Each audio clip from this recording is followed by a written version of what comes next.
All right, so this involves me and a trip to San Diego for training at a considerably large and important company.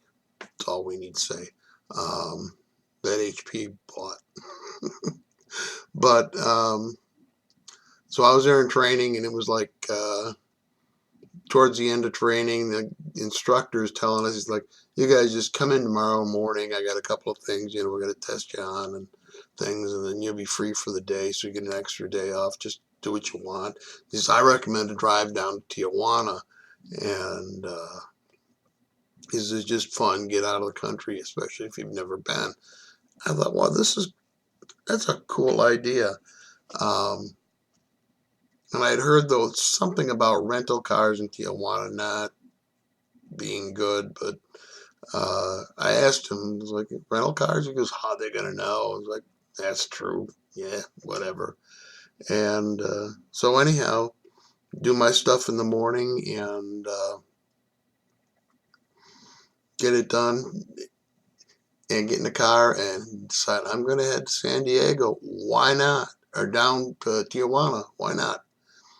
And took off, and I get down to Tijuana. I drive around just a little bit quickly. I didn't want to stop or anything. I was just like looking around and like, whoa, I am in another country. Um, and that was enough for me. And then I started heading out. And as I'm heading out, uh, I see a cop on a motorcycle, and I'm like, he's looking right at me. And as soon as I drive by, he pulls out and red lights on. I'm still in Mexico.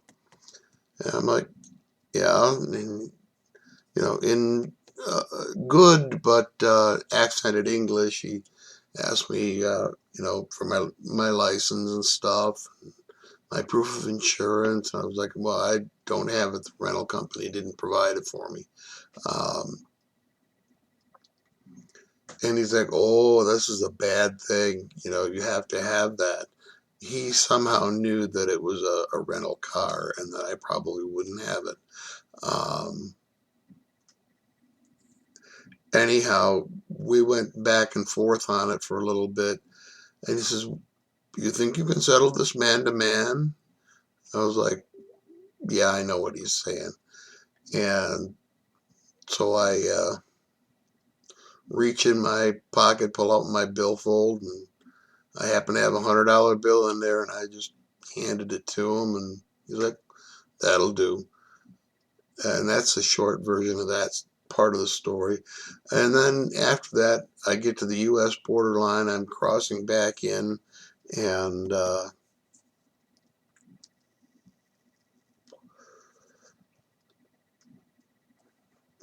meet this customs agent. He was like, "What were you doing in Mexico?" I said, "I'm here on training in the U.S. And I just went down there and checked it out." And he's like, "Okay, okay." Open the trunk, and he's real thorough.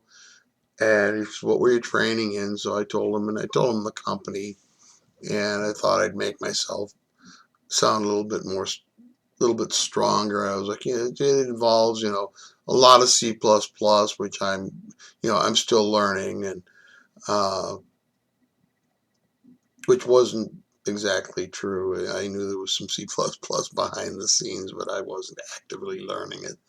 Um, Anyhow, he turns to me and says, "What's a some kind of function in C++?" And I'm like, "Duh, I don't know."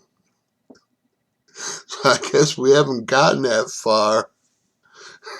And I grumbled, and he's like, "Okay, yeah, fine, whatever." And finally just let me through. It was like, oh man, of all the guys to get. And that's the end of the story. I made it home $100 later.